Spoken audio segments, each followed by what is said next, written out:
বীরভূমের খবরে চোখ রাখবো। বীরভূমের মোহাম্মদ বাজারে ব্যবসায়ীর বাড়ি থেকে টাকার পাহাড়, প্রায় 50 লক্ষ টাকা নগদ, 500 গ্রামের বেশি সোনা, কোটি কোটি টাকা মূল্যের সোনা এবং 50 লক্ষ টাকা প্রায় নগদ উদ্ধার ব্যবসায়ী লগন শেখের বাড়িতে পুলিশের তল্লাশি। টাকার পাহাড়, 500 গ্রামের বেশি সোনা, কোটি কোটি টাকার সোনা, 50 লক্ষ টাকা প্রায় নগদ উদ্ধার বীরভূমের মোহাম্মদ বাজারের ব্যবসায়ীর বাড়ি থেকে, লগন শেখের বাড়ি থেকে।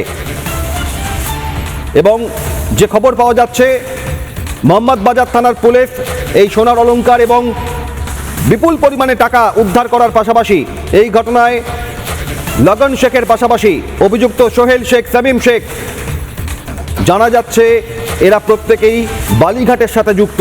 তাদের একটি রাস্তা তৈরির ঠিকাদার সংস্থা রয়েছে, আর সেই ব্যবসায়ীর বাড়ির সঙ্গে যে যোগ রয়েছে দুর্নীতির, খতিয়ে দেখছে পুলিশ।